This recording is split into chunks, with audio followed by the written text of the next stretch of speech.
حضرت عائشہ سے مروی ہے، وہ کہتی ہے کہ شروع میں 2 رکعت نماز فرض ہوئی. جب آپ صلی اللہ علیہ وسلم مدینہ تشریف لائے تو آپ نے ہر نماز اس طرح پڑھی کہ اس کے ساتھ اتنی ہی نماز اور ملا دی. یعنی مکہ میں 2 رکعتیں پڑھتے تھے اور پھر مدینہ میں آ کر 2 کے ساتھ 2 اور ملا دی، سوائے نماز مغرب کے کہ وہ دن کی نماز کو وتر یعنی طاق کرنے والی ہے. یعنی سورج نکلنے سے پہلے سے لے کر غروب ہونے تک دن ختم ہو جاتا ہے نا، یعنی طلوع فجر سے غروب آفتاب تک. تو دن کی نمازیں جو ہیں ان کو وتر کرنے کے لیے مغرب کی نماز 4 رکعت کی بجائے 3 رکعت ہے، سوائے نماز مغرب کے کہ وہ دن کی نماز کو وتر کرنے والی ہے، اور نماز فجر کے کہ اس میں لمبی قرات کی جاتی ہے تو 2 رکعتیں رکھی گئی. اور جب آپ صلی اللہ علیہ وسلم سفر کرتے تو آپ اپنی سابقہ نمازوں کی طرف لوٹ جاتے، یعنی 2 رکعت نماز پڑھتے، قصر کرتے. اسی طرح ایک اور روایت میں آتا ہے، جابر بن زید سے روایت ہے، انہوں نے کہا کہ عائشہ رضی اللہ تعالی عنہا کہتی ہیں کہ آپ صلی اللہ علیہ وسلم مکہ میں 2 رکعت فرض پڑھا کرتے تھے. پھر جب آپ مدینہ تشریف لائے تو 4 اور 3 رکعت والی نمازیں فرض ہو گئی. تو آپ صلی اللہ علیہ وسلم نے 2 رکعتیں پڑھنا ترک کر دیا اور نماز پڑھنی شروع کر دی، یعنی نئے حکم پر عمل کرتے ہوئے. اور مکہ میں پڑھی جانے والی 2 رکعتوں کو مسافر کے لیے مکمل نماز قرار دیا. تو فرض نمازیں 2 بھی ہیں، فجر کی 4 اور 4، ظہر اثر کی، اور مغرب کی 3 اور عشاء کی بھی 4 ہے. تو 2، 3 اور 4 نمازیں جیسا کہ آپ جانتے ہیں کہ معراج کے موقع پر فرض کی گئی تھی. اور اس سلسلے میں طویل حدیث پیچھے آپ پڑھ چکے ہیں صحیح بخاری کی، جس میں آپ صلی اللہ علیہ وسلم اپنا معراج کا سفر بیان کرتے ہوئے فرماتے ہیں کہ مجھے سدرۃ المنتہا تک بلند کیا گیا اور پھر رات اور دن میں 50 نمازیں فرض کی گئی. جب آپ واپس لوٹے تو موسیٰ علیہ السلام نے پوچھا کہ آپ کو کیا حکم دیا گیا ہے؟ تو آپ نے بتایا کہ 50 نمازوں کا. تو موسیٰ علیہ السلام نے کیا کہا تھا کہ آپ کی امت 50 نہیں پڑھ سکتی، جائیے اپنے رب سے تخفیف کروائیے. پھر آپ صلی اللہ علیہ وسلم لوٹ کر گئے تو اللہ تعالیٰ نے 10 نمازیں معاف کر دی. پھر واپس آئے تو موسیٰ علیہ السلام نے پھر یہی کہا. آپ پھر لوٹ کر گئے تو 10 اور معاف ہو گئی. پھر اسی طرح دوسری دفعہ، تیسری دفعہ، اور پھر اسی طرح جب آخری دفعہ نبی صلی اللہ علیہ وسلم 5 نمازوں کے ساتھ آئے تو موسیٰ علیہ السلام نے کہا میں بنی اسرائیل کا تجربہ کر چکا ہوں، آپ کی امت 5 بھی نہیں پڑے گی. تو آپ نے کہا کہ اب مجھے اپنے رب کے پاس جاتے ہوئے شرم آتی ہے. آپ نے فرمایا میں اپنے رب سے کئی دفعہ درخواست کر چکا ہوں، اب مجھے حیا آتی ہے، لہٰذا میں راضی ہوں اور اس کے حکم کو تسلیم کرتا ہوں. آپ نے فرمایا میں آگے بڑھا تو ایک منادی یعنی اللہ تعالیٰ نے آواز دی کہ میں نے اپنا حکم جاری کر دیا اور اپنے بندوں پر تخفیف بھی کر دی. اور ایک اور روایت سے پتہ چلتا ہے کہ اجر 50 نمازوں کا ہی ہے، جبکہ پڑھی 5 جائے گی. ابن عباس کہتے ہیں کہ اللہ عز و جل نے معراج کے موقع پر اپنے نبی پر 50 نمازیں فرض کی تھی، پھر انہوں نے اپنے رب سے دعا کی تو اس نے انہیں 5 کر دیا. تو فرض نمازیں کتنی ہوئی؟ 5 نمازیں فرض ہیں. ابن محیریز سے مروی ہے کہ بنو کنانہ کے مخدجی نامی ایک شخص نے شام میں ابو محمد نامی ایک شخص کو کہتے ہوئے سنا کہ وتر واجب ہے. تو مخدجی نے کہا کہ میں عبادہ بن صامت کے پاس گیا اور انہیں ابو محمد کی بات بتائی. تو عبادہ نے کہا کہ ابو محمد نے غلط کہا، میں نے رسول اللہ صلی اللہ علیہ وسلم کو سنا ہے آپ فرماتے تھے 5 نمازیں ہیں جو اللہ نے بندوں پر فرض کی ہیں، اور وتر کی نماز جو ہے وہ فرض نہیں ہے، ٹھیک ہے، وہ سنت مؤکدہ ہے اور وہ عشاء کی نماز کا حصہ بھی نہیں ہے. آگے آج ہم انشاءاللہ تفصیل پڑھیں گے تو وہاں آپ سارے دلائل مزید دیکھیں گے. انس بن مالک کہتے ہیں کہ ہمیں رسول اللہ صلی اللہ علیہ وسلم سے غیر ضروری طور پر کسی چیز کے بارے میں سوال کرنے سے روک دیا گیا. تو ہمیں بہت اچھا لگتا تھا کہ کوئی سمجھدار بدو آپ کی خدمت میں حاضر ہو اور آپ سے سوال کرے اور ہم بھی جواب سنیں. تو بہرحال ایک بدو آیا اور اس نے آپ سے کچھ سوال جواب کیے کہ آسمان کس نے بنایا، زمین کس نے بنائی، پہاڑ کس نے گاڑے. تو آپ نے فرمایا کہ سب کچھ اللہ نے کیا ہے. تو اس نے پھر کہا کہ قسم اس ذات کی جس نے آسمان بنایا اور زمین بنائی اور یہ پہاڑ نصب کیے، کیا اللہ ہی نے آپ کو رسول بنا کر بھیجا ہے؟ آپ نے جواب دیا ہاں. اس نے کہا آپ کے قاصد نے بتایا ہے کہ دن رات میں ہمارے ذمہ 5 نمازیں ہیں. آپ نے فرمایا اس نے سچ کہا. تو اس حدیث سے بھی کیا پتہ چلتا ہے کہ فرض نمازیں 5 ہیں. اسی طرح ایک اور روایت ہے جو صحیح بخاری ہی کی ہے. ابن عباس سے روایت ہے کہ نبی صلی اللہ علیہ وسلم نے معاذ بن جبل کو یمن روانہ کیا تو فرمایا کہ پہلے اہل یمن کو اس بات کی دعوت دینا کہ اللہ کے سوا کوئی معبود نہیں، توحید کی دعوت. اور میں اللہ کا رسول ہوں. اور اگر وہ یہ بات مان لے تو اسے کہنا کہ اللہ نے ہر دن رات میں ان پہ 5 نمازیں فرض کی ہیں. ایکچولی یہ سوال کسی نے مجھ سے کیا تھا ایک بار کہ 5 نمازوں کا کہاں لکھا ہوا ہے. تو ہو سکتا ہے کہ کوئی آپ کو بھی کہے کہ کہاں لکھا ہے 5 نمازوں کے بارے میں. لاسٹ ویک آپ کو یاد ہوگا کہ میں نے کچھ آیات بھی آپ کو سنائی تھی کہ جس میں جو اشارات نکلتے ہیں وہ 5 نمازوں کے ہیں. اقم الصلاۃ لدلوک الشمس الی غسق اللیل والی، اور اسی طرح سورۃ طٰہٰ کی آیت بھی. تو حدیث میں اس کی بھرپور وضاحت ملتی ہے. یعنی ایک نہیں کئی احادیث سے پتہ چلتا ہے کہ جس میں نبی صلی اللہ علیہ وسلم نے 5 نمازوں کی فرضیت کا حکم دیا یا اس کی گواہی دی. پھر اسی طرح ایک اور جگہ پر ہے کہ 5 نمازوں کی حفاظت کرنے والے سے اللہ کا وعدہ ہے. کس بات کا وعدہ ہے؟ کہ اسے ضرور جنت میں داخل کروں گا، اور جو ان کی حفاظت نہیں کرے گا اس کے لیے اللہ کے ہاں کوئی عہد نہیں. فرائض کی ادائیگی کامیابی کی طرف لے جاتی ہے. یعنی یہ بات ہم سب کو اچھی طرح معلوم ہونا چاہیے کہ کامیابی کا انحصار فرائض کی ادائیگی پر ہے. بعض اوقات ہم نفلی صدقات، نفلی روزہ، نفل نماز اس کو بڑے شوق سے کرتے ہیں اور کیا سمجھ کے کرتے ہیں کہ اس میں ہمارے لیے بڑا اجر ہے. اور اس وقت ہم سمجھتے فرض تو فرض ہے نا، فرض کا اجر ہمارے ذہن میں نہیں آتا. تو یاد رکھیے کہ فرض کا اجر نفل سے زیادہ ہے. اس کا مطلب نہیں کہ صرف فرض پڑھنے چاہیے، فرض کے علاوہ نوافل بھی پڑھنے چاہیے، لیکن نوافل پڑھنے کا شوق ہونا اور فرض پڑھنے کو بوجھ سمجھنا یہ نہیں ہونا چاہیے. جو فرائض کی ادائیگی کرے اس کے لیے جنت کا وعدہ ہے. جابر رضی اللہ عنہ سے روایت ہے، وہ کہتے ہیں کہ نعمان بن قوقل نبی صلی اللہ علیہ وسلم کی خدمت میں حاضر ہوئے، پھر کہا اے اللہ کے رسول مجھے بتائیے جب میں فرض نماز پڑھتا رہوں اور حرام کو حرام سمجھوں اور حلال کو حلال سمجھوں تو کیا میں جنت میں داخل ہو جاؤں گا؟ تو نبی صلی اللہ علیہ وسلم نے فرمایا کہ ہاں ہو جاؤ گے، اور ایسے شخص کے لیے جنت کے ہر دروازے سے داخلہ ہے. عبداللہ ابن عمر سے مروی ہے، انہوں نے کہا کہ رسول اللہ صلی اللہ علیہ وسلم ممبر پر چڑھے اور فرمایا نہیں میں قسم کھاتا ہوں، نہیں میں قسم کھاتا ہوں، نہیں میں قسم کھاتا ہوں. پھر آپ نیچے اتر گئے اور فرمایا خوش ہو جاؤ، خوش ہو جاؤ. یعنی ممبر پہ چڑھتے ہوئے کیا فرمایا؟ میں قسم کھاتا ہوں. اور پھر اتر کے کیا فرمایا؟ خوش ہو جاؤ. بے شک جس نے 5 نمازیں پڑھی اور کبیرہ گناہوں سے بچتا رہا وہ جنت کے جس دروازے سے چاہے گا داخل ہو جائے. یعنی اتنا زیادہ اس کا اجر و ثواب اور اس کا اتنا بڑا انعام ہے. اور کبیرہ گناہ کیا ہے؟ والدین کی نافرمانی، اللہ کے ساتھ شرک کرنا، کسی جان کا قتل کرنا، پاک دامن عورتوں پر تہمت لگانا یعنی زنا کی تہمت لگانا، یتیم کا مال کھانا، جنگ سے بھاگنا اور سود کھانا، یہ کبیرہ گناہ ہے. تو جو شخص ان کبیرہ گناہوں سے بچے گا اور اپنی 5 نمازیں ادا کرے گا اس کے لیے جنت ہے. اب یہ ہے کہ اصل تو 5 فرائض ہی ہیں، لیکن اس کے ساتھ ساتھ ہم سنت اور نفل کیوں پڑھتے ہیں؟ تو نوافل کی ادائیگی جو ہے یہ فرض کی کمی کو پورا کرتی ہے، یہ یاد رکھیے. یعنی جو نماز کے بعد سنت نمازیں ہیں یا نفل نمازیں ہیں یہ دراصل ہمارے فرائض کی کمی کو پورا کرتی ہیں. کیونکہ ہم انسان ہیں، پڑھتے ہوئے کوئی غلطی ہو سکتی ہے، بھول ہو سکتی ہے، کسی اصول کی خلاف ورزی ہو سکتی ہے. تو اس صورت میں اب جو فرض ہے وہ تو فرض ڈیوٹی ہے، اسے تو پورا کرنا ہے. اگر اس کو اصل طریقے پر پورا نہیں کیا گیا تو پھر ایکسٹرا والنٹریلی پریئرز کے ساتھ اس کمی کو ہمیں پورا کرنا ہوگا، کیونکہ نمازوں کا حساب ہوگا. سنن ابی داؤد کی روایت ہے، نبی صلی اللہ علیہ وسلم نے فرمایا قیامت کے دن لوگوں کے اعمال میں سے سب سے پہلے نماز کا حساب ہوگا. آپ نے فرمایا ہمارا رب عز و جل فرشتوں سے فرمائے گا، حالانکہ وہ پہلے ہی خوب جاننے والا ہے، میرے بندے کی نماز دیکھو، کیا اس نے اس کو پورا کیا ہے یا اس میں کوئی کمی کی ہے؟ چنانچہ اگر وہ کامل ہوئی تو اس کے لیے پوری کی پوری لکھ دی جائے گی، پوری نماز لکھ دی جائے گی. اور اگر اس میں کوئی کمی ہوئی تو فرمائے گا کہ دیکھو کیا میرے بندے کے کچھ نوافل بھی ہیں، اگر اس کے نفل ہوئے تو فرمائے گا میرے بندے کے فرضوں کو اس کے نفلوں سے پورا کر دو. پھر اسی انداز سے دیگر اعمال لیے جائیں گے، یعنی سارٹنگ کی جائے گی نا اعمال نامے کی کہ جی نمازیں کدھر ہیں، پوری ہیں جی پوری ہیں، کوئی کمی تو نہیں، کوئی کمی نہیں، نہ کبھی قضا کی، نہ کبھی بھولے، نہ کوئی چھٹی. اب کیا ہے ان کو پورے کا پورا لکھ دو. لیکن اگر اس سارٹنگ میں کچھ کمی ہوئی تو وہاں کہاں سے پوری کریں گے کمی؟ اس کے لیے پھر نوافل کام آئیں گے. اس لیے نوافل بھی شوق سے پڑھنے چاہیے تاکہ اصل پوری ہو جائے.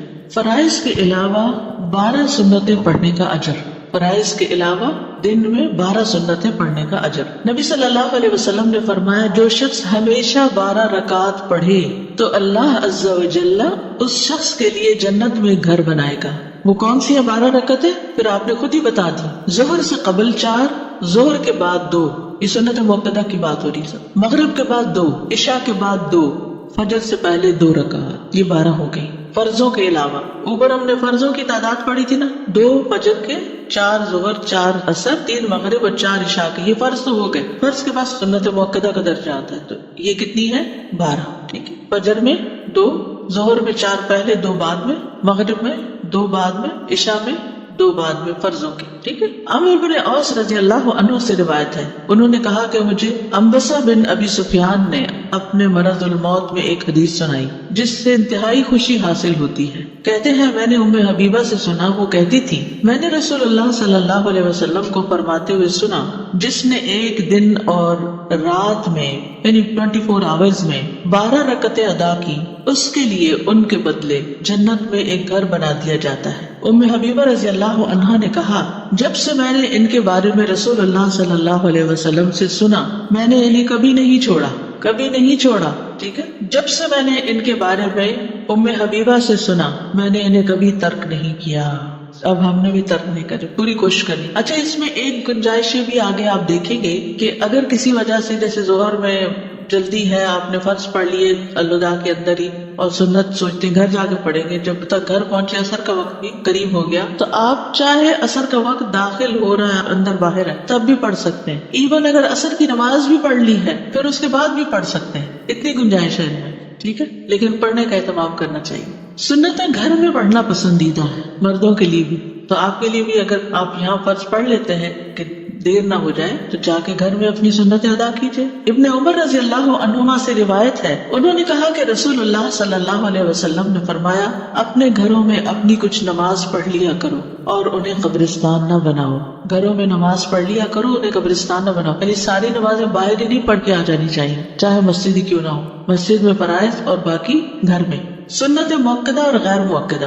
بعض اہل علم کے نزدیک سنت مؤکدہ سے مراد وہ سنتیں ہیں جنہیں نبی صلی اللہ علیہ وسلم نے ادا کیا اور ان پر ہمیشگی اختیار کی، جیسے رواتب سنتیں کسنن الرواتب، یعنی جن کو چھوڑا نہیں آپ نے، جو فرض نماز سے پہلے اور بعد کی سنتیں اور وتر وغیرہ ہیں، جو ابھی اوپر آپ نے ان کی تفصیل پڑھی۔ اور سنت غیر مؤکدہ سے مراد مطلق سنتیں ہیں جن پر نبی صلی اللہ علیہ وسلم نے ہمیشگی اختیار نہ کی، ان کو غیر مؤکدہ کہتے ہیں، ٹھیک ہے۔ جیسے عصر سے پہلے کی 4 رکعتیں یا ظہر کے آخر میں 2 نوافل جن کو آپ کہتے ہیں۔ سنت مؤکدہ کون کون سی ہیں؟ فجر سے پہلے کی 2 سنتیں، ظہر سے پہلے کی 4 سنتیں، ظہر کے بعد کی 2 سنتیں، مغرب کے بعد کی 2 سنتیں، عشاء کے بعد کی 2 سنتیں۔ اور غیر مؤکدہ کون کون سی ہیں؟ ظہر کی 2 رکعتوں کے بعد کی 2 رکعتیں، عصر سے پہلے کی 4 رکعتیں، مغرب سے پہلے کی 2 ہلکی رکعتیں۔ آپ نے دیکھا ہوگا کہ حرم میں جب اذان ہوتی ہے مغرب کی تو سب لوگ کیا کرتے ہیں؟ 2 رکعت پڑھ لیتے ہیں، یہ غیر مؤکدہ ہے۔ تو جب ہمارے لوگ دیکھتے ہیں پہلی دفعہ تو پریشان ہوتے ہیں کہ مغرب سے پہلے بھی نماز ہوتی ہے، ہمیں تو پتہ ہی نہیں۔ پھر فجر کی رکعات کی تعداد 2 فرض رکعات،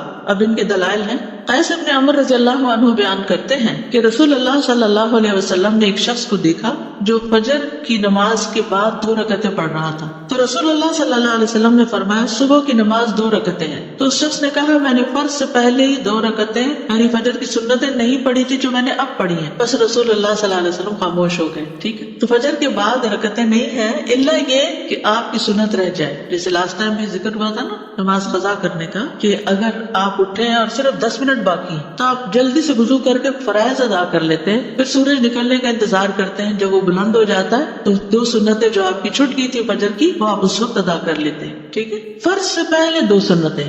حضرت حفصہ کہتی ہیں کہ جب مؤذن اذان دیتا ہے اور فجر طلوع ہو جاتی، جب مؤذن اذان دیتا اور فجر طلوع ہو جاتی تو آپ صلی اللہ علیہ وسلم 2 رکعتیں پڑھتے تھے۔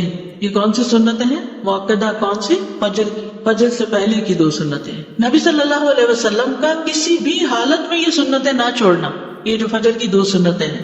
قابوس اپنے والد سے روایت کرتے ہیں، انہوں نے کہا کہ میرے والد نے ایک عورت کو عائشہ رضی اللہ عنہا کی طرف بھیجا تاکہ وہ ان سے سوال کرے کہ کون سی نماز رسول اللہ صلی اللہ علیہ وسلم کو زیادہ محبوب تھی کہ جس پر آپ ہمیشگی کرتے تھے۔ انہوں نے کہا وہ نماز جو آپ کسی صورت نہ چھوڑتے، خاص صحت مند ہوتے یا مریض ہوتے یا سفر میں ہوتے یا مقیم ہوتے، وہ فجر سے پہلے کی 2 رکعتیں ہیں۔ کب کب نہیں چھوڑتے تھے؟ نہ صحت کی حالت میں، نہ بیماری کی حالت میں، نہ سفر کی حالت میں، نہ قیام کی حالت میں، کبھی بھی نہیں یہ 2 رکعتیں چھوڑی. ان کی اتنی زیادہ امپورٹنس ہے. بہت اجر و ثواب بھی ہے، کیونکہ اگلی حدیث سے آپ دیکھو پتہ چلے گا کہ یہ دنیا و ما فیہا سے بہتر ہے. حضرت عائشہ رضی اللہ عنہا نبی صلی اللہ علیہ وسلم سے روایت کرتی ہیں کہ آپ نے فرمایا فجر سے پہلے کی 2 رکعتیں دنیا اور جو کچھ اس میں ہے اس سے بہتر ہے. بتائیے دنیا میں کیا کیا. ایک دن کسی نے مجھے ایک میسج بھیجا جس میں انہوں نے دنیا کا جو سب سے امیر ترین انسان ہے اس کو کھڑا دکھایا، اس کے شاید کوئی پراپرٹی جگہ تھی اس کے پاس، پھر نمبر 2، پھر نمبر 3، پھر 4، 5ویں نمبر پہ ایک بندے کو سجدہ کرتے ہوئے دکھایا، اور نیچے حدیث لکھی تھی کہ طلوع فجر کے وقت 2 رکعت نماز پڑھنا کیا ہے، دنیا اور جو کچھ اس میں ہے. سب بلینئر سے بڑھ کر آپ بلینئر ہر روز ہو جاتے ہیں اگر آپ یہ 2 رکعتیں پڑھ لیتے ہیں. اتنا بڑا اجر و ثواب کماتے ہیں. لیکن کبھی ہم اٹھے دیر سے ہیں اور کبھی کچھ نہیں. ان کی حفاظت کرنی چاہیے اور ان کی ادا کرنے کا شوق ہونا چاہیے. ان کی اہمیت کی وجہ سے آپ دیکھیے کہ صحیح مسلم کی روایت میں آتا ہے نبی صلی اللہ علیہ وسلم نے طلوع فجر کے وقت 2 رکعتیں نماز پڑھنے کے بارے میں فرمایا کہ ان کو پڑھنا میرے نزدیک ساری دنیا سے زیادہ محبوب ہے. ساری دنیا سے زیادہ محبوب ہے ان کو پڑھنا. اب دنیا کی اپنی محبوب چیزیں جو بھی پیاری پیاری چیزیں ہیں آپ کو ان سب کی لسٹ بنا لیجیے اور اس کے ایکول ان 2 رکعتوں کو رکھ لیجیے. دیکھیے والذین آمنوا اشد حبا للہ، انسان کو انسانوں سے محبت ہوتی ہے، ان کی ملاقات کا بھی شوق ہوتا ہے، ان کے پاس بیٹھ کے بھی مزہ آتا ہے، سب باتیں اپنی جگہ ہیں. لیکن جب اللہ تعالیٰ بلا لیتے ہیں تو جو واقعی محبت کرتا ہوگا اللہ سے اس کا دل بے چین ہو جائے گا. نماز کا وقت شروع ہوتے ہی دل بے چین ہو جائے گا، پھر اس کا دل نہیں لگے گا کسی اور سے باتیں کرنے میں، پھر وہ کہے گا کہ میں جلدی جاؤں اور اپنے رب سے ملاقات کروں. اس معیار پہ ہم نے اپنے دلوں کو لانا ہے. یہ نہیں کہ جو دنیا کے کام ہے ان میں اتنی دلچسپی، اتنی گہرائی، اچھا یہ کر لو یہ کر لو یہ کر لو، نہیں. پھر فجر کی یہ سنتیں ہلکی رکعتیں ہیں. حضرت عائشہ سے روایت ہے، انہوں نے کہا کہ رسول اللہ صلی اللہ علیہ وسلم رات کو 13 رکعتیں پڑھتے تھے، پھر جب صبح کی اذان سنتے تو ہلکی پھلکی 2 رکعتیں یعنی فجر کی سنتیں پڑھتے تھے، ہلکی پھلکی. ابو ہریرہ کہتے ہیں کہ رسول اللہ صلی اللہ علیہ وسلم نے فرمایا جب تم میں سے کوئی صبح فجر سے پہلے 2 رکعت یعنی سنتیں پڑھے تو اس کو چاہیے کہ اپنی دائیں کروٹ پر لیٹ جائے. حضرت عائشہ کہتی ہے کہ جب نبی صلی اللہ علیہ وسلم فجر کی 2 رکعتیں پڑھ لیتے تو اگر میں سوئی ہوتی تو لیٹ جاتے اور اگر میں جاگ رہی ہوتی تو مجھ سے باتیں کرنے لگتے. اب سوال یہ پیدا ہوتا ہے کہ جس کی فجر کی سنتیں رہ جائیں وہ کب ادا کرے.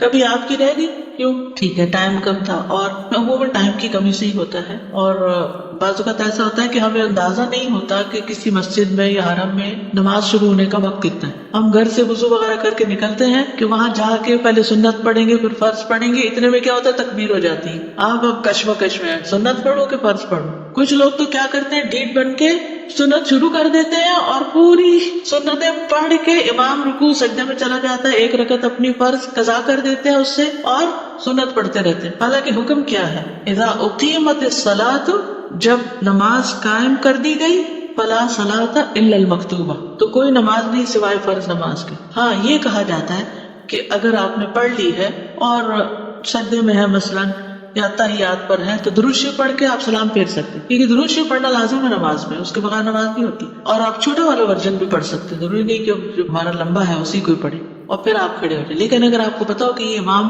بہت جلدی کر دیتے ہیں پہلی رکعت، حالانکہ نبی صلی اللہ علیہ وسلم کا طریقہ ہم نے پیچھے پڑھا تھا کہ وہ پہلی رکعت کو وہ لمبا کرتے تھے کہ لوگ وضو کر کے آرام سے پھر آ جاتے تھے اور وہ شریک ہو جاتے تھے نماز میں. لیکن ہر ایک کا الگ الگ طریقہ. تو ایسی صورت میں آپ کیا کریں کہ امام نے اگر نماز شروع کر دی ہے تو پھر آپ فکر کریں اس کے ساتھ شریک ہونے کی، نہ کہ اپنی 4 سنتیں پوری کرنے کی. بس جتنی قسمت میں تھی مل گئی، پڑھ لی آپ نے، سلام پھیر دیں. اللہ آپ کی نیت اور کوشش کو جانتا ہے. تو جس کی فجر کی سنتیں رہ جائیں وہ کب ادا کرے؟ ابن عباس کہتے ہیں جب انسان اکیلا ہو یا امام ہو، دونوں صورتوں میں اس کے لیے مؤکدہ سنتیں پڑھنا ممکن ہو تو وہ ان کو فرض نماز سے پہلے ادا کرے گا. اگر وہ مقتدی ہے اور اس سے فرض نماز چھوٹ گئی، یعنی فالوور ہے، فرض نماز چھوٹ گئی، یا وہ اس وقت آیا جب امام نماز کھڑی کر چکا تھا، تو وہ ان کے ساتھ نماز میں شامل ہو جائے گا. پھر وہ سنتوں کو فرض نماز کے بعد پڑھے گا، اور اگر چاہے تو سورج کے طلوع ہونے تک انہیں مؤخر کر دے.